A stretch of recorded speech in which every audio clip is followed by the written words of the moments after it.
بسم اللہ الرحمن الرحیم۔ حضرت عمر رضی اللہ تعالیٰ عنہ بیان کرتے ہیں کہ ایک مرتبہ حضور صلی اللہ علیہ وآلہ وسلم صحابہ کرام کی محفل میں تشریف فرما تھے کہ بنو سلیم کا ایک عرابی آیا۔ اس نے ایک گو کا شکار کیا تھا اور اسے اپنی آستین میں چھپا کر اپنی قیام گاہ کی طرف لے جا رہا تھا۔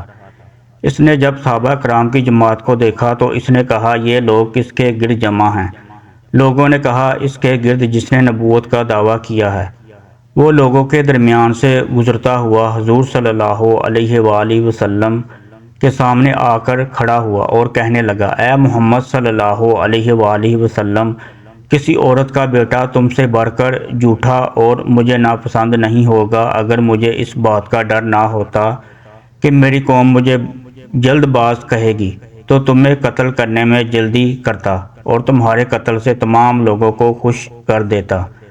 حضرت عمر فاروق رضی اللہ تعالیٰ عنہ نے حضور صلی اللہ علیہ وآلہ وسلم سے عرض کیا، یا رسول اللہ صلی اللہ علیہ وآلہ وسلم، مجھے اجازت دیں کہ میں اس گستاخ کو قتل کر دوں۔ آپ صلی اللہ علیہ وآلہ وسلم نے فرمایا، اے عمر، کیا تم جانتے نہیں کہ حلیم و بردبار آدمی ہی نبوت کے لائق ہوتا ہے؟ وہ اعرابی رسول اللہ صلی اللہ علیہ وآلہ وسلم کی طرف متوجہ ہوا اور کہنے لگا، مجھے لات و عزیٰ کی قسم، میں تم پر ایمان نہیں رکھتا۔ حضور اکرم صلی اللہ علیہ وآلہ وسلم نے ان سے پوچھا، اے اعرابی، کس چیز نے تمہیں اس بات پر ابھارا ہے کہ تم میری مجلس کی تکریم کو بالائے طاق رکھ کر ناحق گفتگو کرو؟ اس نے بے ادبی سے رسول اکرم صلی اللہ علیہ وآلہ وسلم سے کہا، کیا آپ بھی میرے ساتھ ایسی ہی گفتگو کریں گے؟ اور کہا، مجھے لات و عزیٰ کی قسم، میں آپ پر اس وقت تک ایمان نہیں لاؤں گا جب تک یہ گواہ آپ پر ایمان نہیں لاتی۔ اس کے ساتھ ہی اس نے اپنی آستین سے گو نکال کر حضور صلی اللہ علیہ وآلہ وسلم کے سامنے پھینک دی اور کہا، اگر یہ گو آپ پر ایمان لے آئے تو میں بھی ایمان لے آؤں گا۔ پس رسول اکرم صلی اللہ علیہ وآلہ وسلم نے فرمایا، اے گو کلام کار۔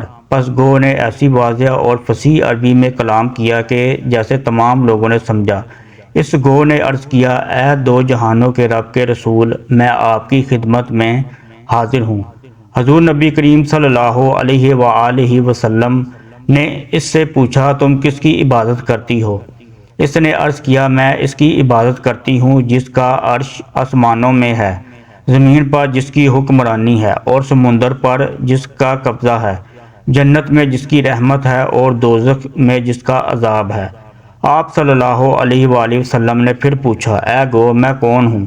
اس نے عرض کیا، اے دو جہانوں کے رب کے رسول اور خاتم الانبیاء ہیں، جس نے آپ کی تصدیق کی وہ فلاح پا گیا اور جس نے آپ کو جھٹلایا وہ ذلیل و خوار ہو گیا۔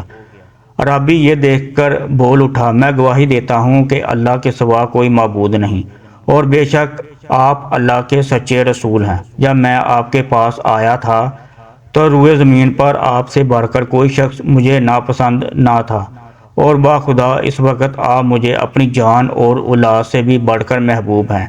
میرے جسم کا ہر بال اور ہر رونگٹا میرا حیا و نہا اور میرا ظاہر و باطن آپ پر ایمان لا چکا ہے۔ حضور نبی کریم صلی اللہ علیہ وآلہ وسلم نے فرمایا، اس اللہ وحدہ لا شریک کے لیے ہی ہر تعریف ہے جس نے تجھے اس دین کی طرف ہدایت دی جو ہمیشہ غالب رہے گا اور کبھی مغلوب نہیں ہوگا۔ اس دین کو اللہ تعالیٰ صرف نماز کے ساتھ قبول کرتا ہے اور نماز قرآن پڑھنے سے ہی قبول ہوتی ہے۔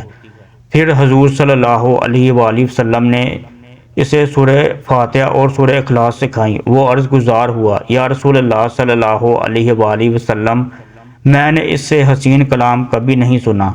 حضور اکرم صلی اللہ علیہ وآلہ وسلم نے اس سے فرمایا، یہ اللہ تبارک کا کلام ہے، یہ شاعری نہیں۔ جب تم نے سورہ اخلاص کو ایک مرتبہ پڑھ لیا تو گویا تم نے ایک تہائی قرآن پڑھنے کا ثواب پا لیا، اور اگر اسے 2 مرتبہ پڑھا تو سمجھو کہ تم نے 2 تہائی قرآن پڑھنے کا ثواب پا لیا، اور تم نے اسے 3 مرتبہ پڑھ لیا تو گویا تم نے پورے قرآن کا ثواب پا لیا۔ پھر عرابی نے کہا، ہمارا معبود تمام معبودوں سے بہتر ہے، جو تھوڑے عمل کو قبول فرماتا ہے اور بے حد و حساب عطا فرماتا ہے۔ پھر حضور نبی اکرم صلی اللہ علیہ وآلہ وسلم نے صحابہ کرام سے فرمایا، اس عرابی کی کچھ مدد کرو۔ صحابہ کرام نے اسے اتنا دیا کہ اس نے کثرت مال کی وجہ سے بے نیاز کر دیا۔ حضرت عبد الرحمن بن عوف رضی اللہ تعالیٰ عنہ کھڑے ہوئے اور عرض کیا، یا رسول اللہ صلی اللہ علیہ وآلہ وسلم، میں انہیں ایک اونٹنی دے کر قرب الہی حاصل کرنا چاہتا ہوں۔ یہ فارسی النسل اونٹنی سے چھوٹی اور عربی النسل اونٹوں سے تھوڑی بڑی ہے، اور یہ 10 ماہ کی حاملہ ہے۔ حضور صلی اللہ علیہ وآلہ وسلم نے فرمایا، تم جو اونٹنی سے دو گے اس کی تم صفات بیان کر دی ہیں، اب میں تمہارے لیے اس اونٹنی کی صفات بیان کرتا ہوں جو اللہ تعالیٰ تمہیں اس کی جزا عطا فرمائے گا۔ انہوں نے عرض کیا، ہاں ضرور بیان فرمائیے۔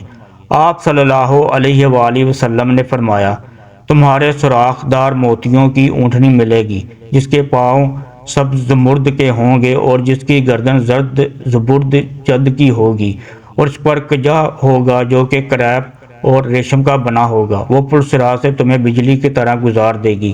پھر وہ عرابی حضور نبی کریم صلی اللہ علیہ وآلہ وسلم کی بارگاہ سے باہر نکلا۔ راستے میں اسے 1000 عرابی ملے جو 1000 سواریوں پر سوار تھے اور 1000 تیروں اور 1000 تلواروں سے مسلح تھے۔ اس نے ان سے پوچھا، تم کہاں جا رہے ہو؟ انہوں نے کہا، ہم اس سے لڑنے جا رہے ہیں جو کذب بیانی سے کام لیتا ہے اور یہ دعویٰ کرتا ہے کہ وہ نبی ہیں۔ اس عرابی نے ان سے کہا، میں گواہی دیتا ہوں کہ اللہ کے سوا کوئی معبود نہیں، اور بے شک محمد صلی اللہ علیہ وآلہ وسلم اللہ کے رسول ہیں۔ انہوں نے کہا، تم نے بھی نیا دین اختیار کر لیا ہے۔ اس نے کہا، میں نے نیا دین اختیار نہیں کیا بلکہ دین حق اختیار کیا ہے۔ پھر اس نے انہیں گو سے متعلق تمام بات سنائی۔ یہ سن کر ہر کوئی کہنے لگا، اللہ کے سوا کوئی معبود نہیں اور محمد صلی اللہ علیہ وآلہ وسلم اللہ کے رسول ہیں۔ حضور نبی اکرم صلی اللہ علیہ وآلہ وسلم تک جب یہ خبر پہنچی تو آپ صلی اللہ علیہ وآلہ وسلم انہیں ملنے کے لیے تیزی سے بغیر چادر کے باہر تشریف لائے۔ وہ آپ صلی اللہ علیہ وآلہ وسلم کو دیکھ کر اپنی سواریوں سے کود پڑے اور آپ صلی اللہ علیہ وآلہ وسلم کہ جس حصے تک ان کی رسائی ہوئی اسے چومنے لگے اور ساتھ ساتھ کہنے لگے، اللہ کے سوا کوئی معبود نہیں، محمد صلی اللہ علیہ وآلہ وسلم اللہ کے رسول ہیں۔ پھر انہوں نے عرض کیا، یا رسول اللہ صلی اللہ علیہ وآلہ وسلم، آپ ہمیں اس چیز کا حکم دیں جو آپ کو پسند ہے۔ آپ صلی اللہ علیہ وآلہ وسلم نے فرمایا، تم خالد بن ولید کے جھنڈے تلے ہو گئے۔ راوی بیان کرتے ہیں کہ سارے عرب میں صرف بنو سلیم ہی کے 1000 لوگ بیک وقت ایمان لائے۔